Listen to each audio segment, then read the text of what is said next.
Australian Prime Minister Anthony Albanese was caught in the hot mic moment during a Pacific Island leaders retreat. He was asking Kurt Campbell, the Deputy U.S. Secretary of State, to split the cost of an Australian-led Pacific policing program. A journalist from New Zealand had recorded a conversation with US Deputy Secretary of State Kurt Campbell, posting it to social media. You can go as Harvey's on the cost if you like. The pair was discussing the landmark $400 million deal Mr Albanese had just struck to boost law enforcement in the region. The policing pact will stifle China's attempts to expand its security links in this region. Dr Campbell revealing the White House was working on a similar plan, pressing pause only after talking to US Ambassador Kevin Rudd. I talked with Kevin about it, and so we were going to do something, and he asked us not to, so we did not. We've given you the lane, so take the lane. Now, according to Kurt Campbell, Kevin Rudd persuaded the U.S. not to proceed with the Pacific policing program. Why? Because Australia will, and it did. Can you give us any more insight about what we told the U.S. not to do in order to give us the lane to do this Pacific policing initiative? No, frankly. It was on the plenary floor. It was open to media. Oh, you must be pretty bored. Journalists tend to identify themselves. It was a major announcement, though. This was a major key point of why you're here, as you said, one of the top 3 points. So yeah, so we're not bored. We're very interested. Well. Come on, PM Albanese. It is a legit question to ask, no? Does Australia want the U.S. to split the cost?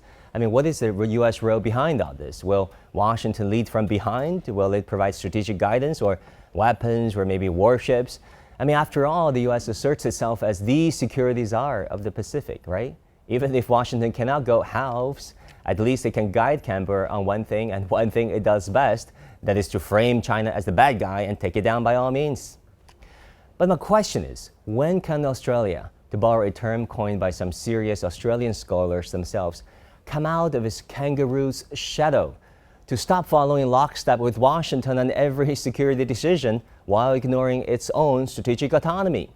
Yes, Australian soldiers fought and died together with the Americans in virtually every war since World War II, including the Vietnam, which, by the way, was a fiasco, in Iraq, where weapons of mass destruction was never found, as you know, and Afghanistan, another hot mess, right? Just look at the Kabul airport incident. And yes, to bring the Aussies closer to its orbit of containing China, the U.S. appeals to the Anglo-Saxon heritage, the Western values, the rules of the road, so-called, ignoring the fact that China has been the most progressive country in the past 40 years on poverty alleviation, on infrastructure, on education, and on manufacturing. And we're not even talking about the fact that China is Australia's largest trading partner, has been for the past 15 years. Every 1 in 4 items the Aussies produce goes to China. 80% of Australian iron ore ended up in the Chinese market. And let's not forget, 1.4 million Chinese study, live, or work in Australia. It is what it is. People try and read something into it. You must be pretty bored. Well, you know who is really bored? Probably the reporter who leaked the photos of a suspected draft China-Solomon security deal not so long ago. I mean, even then, Prime Minister of the Solomon Islands said the photos came from, quote-unquote, agents of foreign regimes in the Solomon Island government who wanted to sabotage the deal.